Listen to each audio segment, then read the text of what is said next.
Friends, जैसा कि आप लोग जानते हैं कि देशभक्ति एक ऐसी चीज है जो हर देश के नागरिकों में पाई जाती है।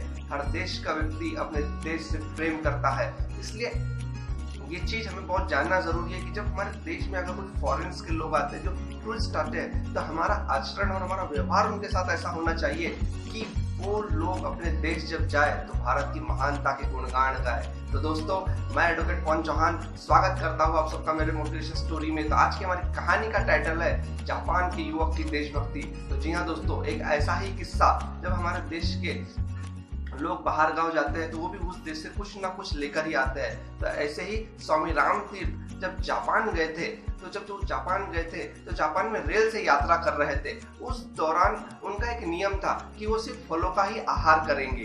तो ऐसे में जब वो रेल से यात्रा कर रहे थे तो उन्हें भूख लगी, तो वो फलों को खोजने लगे। तो फल उन्हें कहीं पर भी मिल नहीं रहे थे। एक जगह एक ट्रेन रुकी, वो ट्रेन से उतरे और उन्होंने उस रेलवे स्टेशन पे फल ढूंढे, पर उन्हें फल वहां नहीं मिले। उसी दौरान उनके पास की जो सीट थी, वो जो वहां पर एक युवक अपनी पत्नी को लेकर उसे छोड़ने आया था।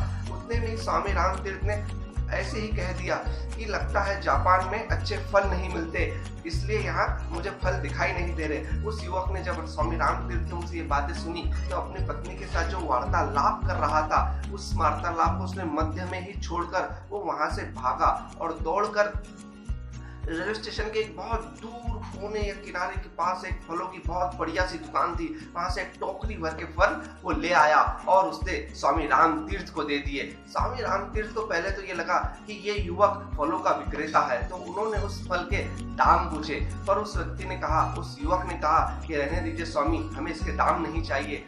बहुत वो आग्रह किया स्वामी राम तीर्थ ने कि नहीं, आपको इसके दाम तो लेने पड़ेंगे। पर उस युवक ने कहा, मैं कोई व्यापारी नहीं हूँ, कोई विक्रेता नहीं हूँ, आप इसे मेरी ओर से ही रख लीजिए।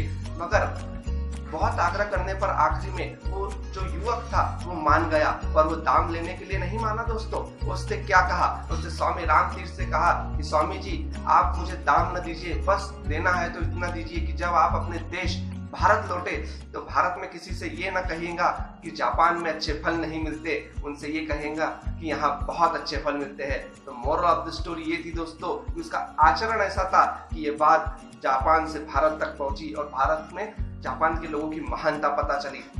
अगर इसी प्रकार जैसे जैसे हमारे लोग भी ऐसे आचरण करते हैं तो विदेशों में भी हमारे देश का नाम इसी तरह फैलता है दोस्तों। इसलिए कहने का तात्पर्य ऐसे कि हमारा आचरण ऐसा होना चाहिए कि व्यक्ति कहाँ पर न भी हो तो उसकी अनुपस्थिति में भी उसके गुणगान गाने चाहिए। इसी के साथ दोस्तों मैं अपनी मोटिवेशन स्टोरी को विराम देता हूँ। मिलते हैं नेक्स्ट वीडियो में। अब तक की कहानी के सारे लिंक्स आपको आज की वीडियो के डिस्क्रिप्शन में मिल जाएंगे दोस्तों। मेरे चैनल को लाइक करें, शेयर करें, सब्सक्राइब करें और दोस्तों बेल बटन दबाना ना भूले। तो मिलते हैं नेक्स्ट वीडियो में। जय हिंद, जय भारत, धन्यवाद।